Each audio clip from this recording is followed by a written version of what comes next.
सूखा मटन, पाया सूप, नान, बटर नान। किसका बर्थडे भाई? मेरा भी बर्थडे। चलो लाइन में आ जाओ। Happy birthday to you.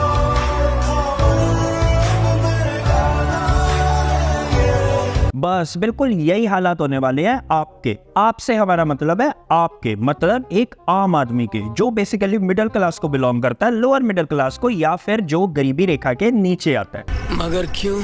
वो इसलिए क्योंकि जो अमीर है इस देश का, उसका मामला फिट है। वो सरकार को चंदा देगा और उसके बाद मस्त धंधा करेगा, मतलब बेसिकली वो सरकार का दामाद बनकर रहेगा। दूसरी तरफ आपकी इतनी औकात नहीं है कि आप सरकार को चंदा दे सको, और आज तो आपकी इतनी हिम्मत भी नहीं है कि आप सरकार से सवाल कर सको। गजब बेइज्जती है।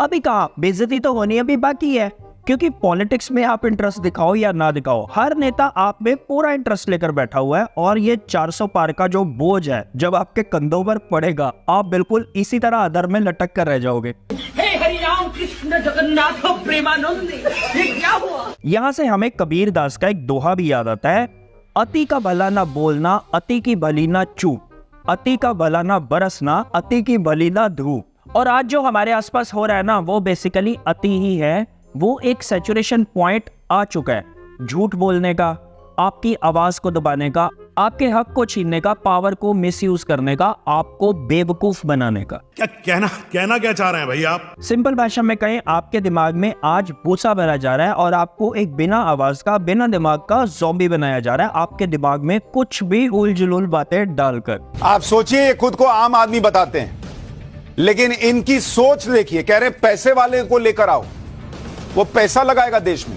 ये गरीब आदमी को ला रहे हो, ये तो चोरी चमारी करेगा। कुछ पूछा मैंने कुछ। और इस पर आपको आज डरना चाहिए। अगर डरना नहीं है तो एटलीस्ट आपको समझना चाहिए। लेकिन अगर फिर भी आपने कसम खाई ली है कि आपको नहीं समझना है, तो फिर हम भी फकीर, आप भी फकीर।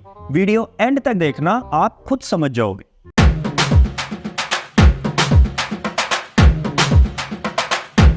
हम्बा हम्बा रम्बा रम्बा कम्बा कम्बा।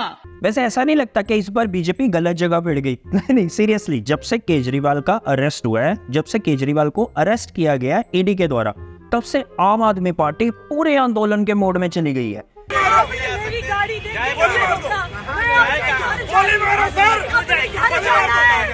देखो, एक फर्क तो है आम आदमी पार्टी में और बाकी पार्टियों में, क्योंकि जो आम आदमी पार्टी है वो एक आंदोलन से निकली हुई पार्टी है। तो कहीं ऐसा ना हो कि जो केजरीवाल को ईडी ने अरेस्ट किया है वो चीज बीजेपी पर उल्टी पड़ जाए।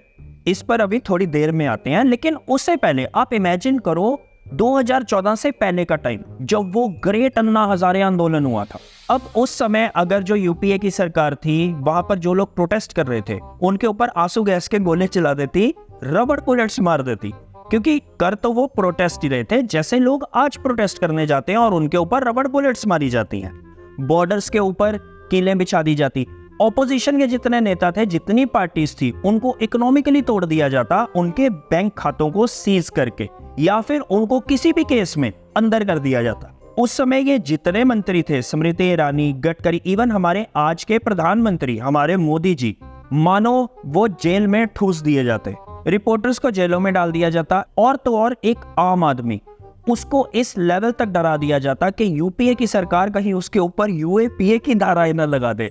तो क्या उस समय एक आम आदमी चुप बैठता?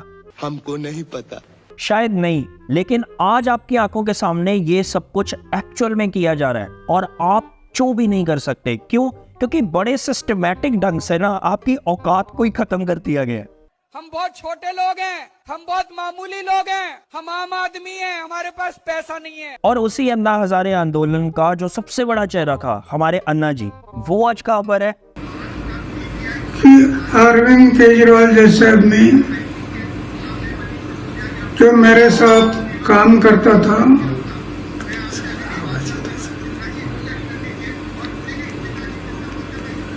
और शराब के बारे में हम लोग आवाज उठाया था,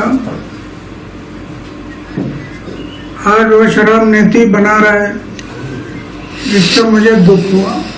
ओ तेरी, क्या अन्ना जी के पीछे कोई इनको बता रहा है कि क्या बोलना है? अरविंद केजरीवाल जैसे आदमी जो मेरे साथ काम करता था,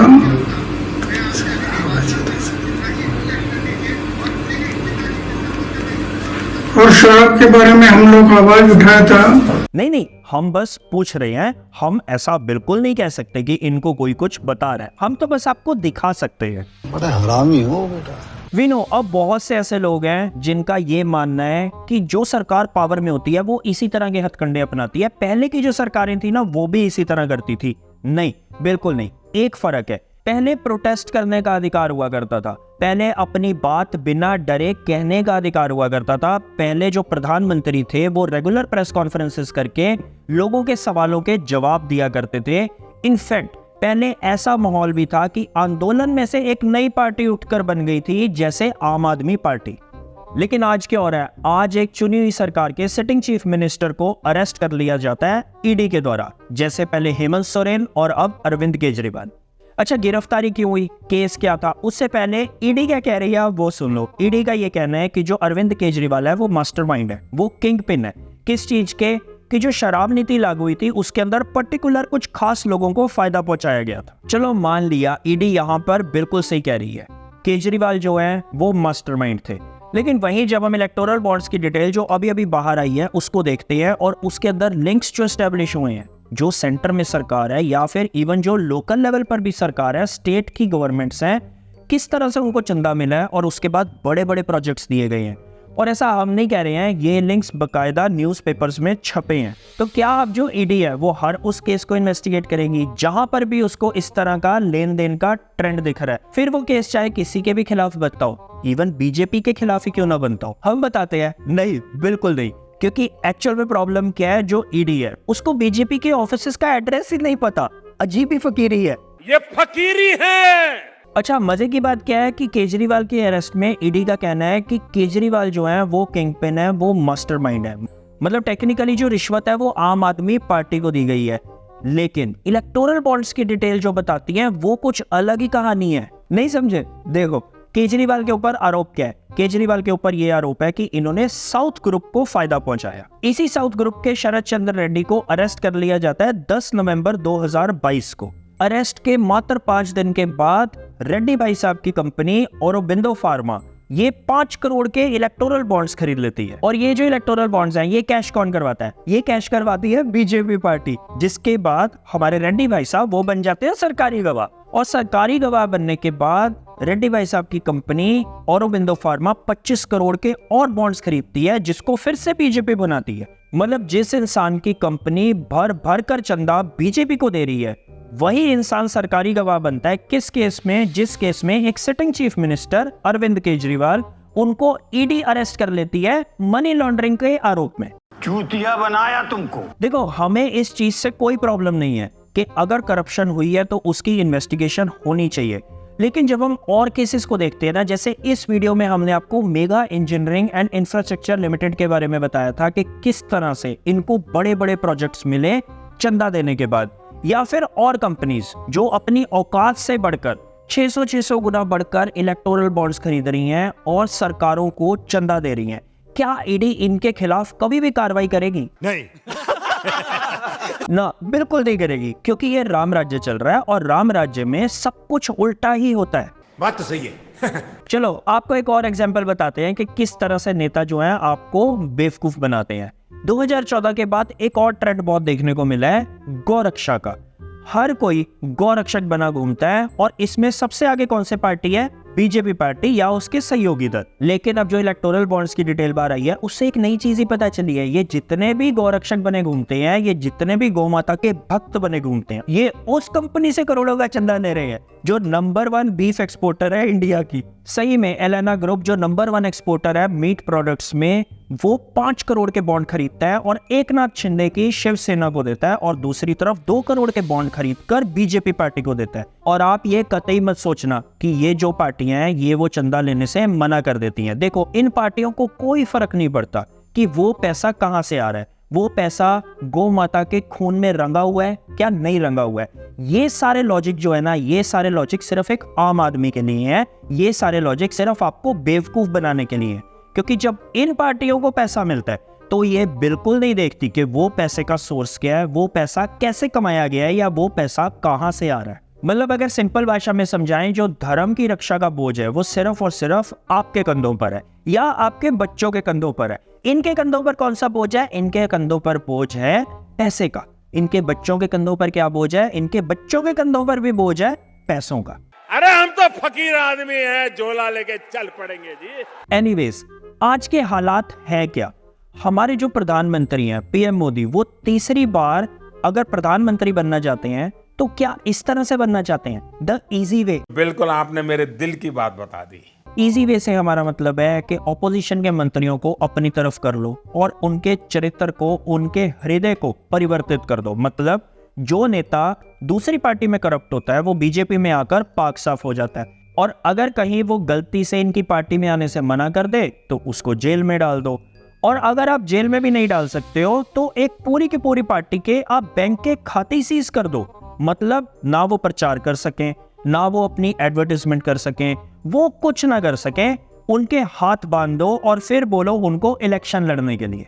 असली रिपोर्टिंग को मीडिया से गायब कर दो और जितनी फालतू की खबरें हैं, जितने फालतू के एंकर हैं जो गोदी मीडिया में भरे पड़े हैं, उनको पूरी आजादी दे दो कुछ भी बोलने की। मैं तुम्हें भड़वा कहता हूँ, दलाल कहता हूँ, और बताओ अब ऐसा क्यों है?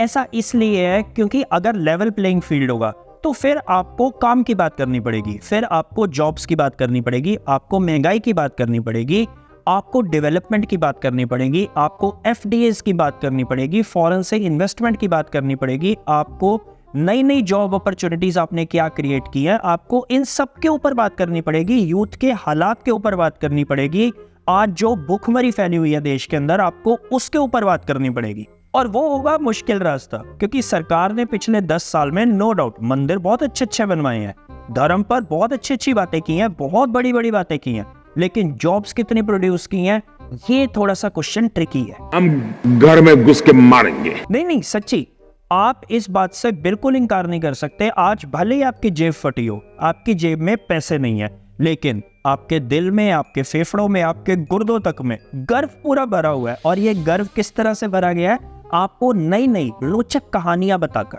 कभी आपको कहानी सुनाई जाती है कि हमारे प्रधानमंत्री जब छोटे थे वो किस तरह से मगरमच्छ के मुंह से बॉल निकाल कर ले आए थे, और तो और आपको इसके ऊपर एक और कहानी सुनाई जाती है कि वो मगरमच्छ के बच्चे को ही उठा कर ले आए थे।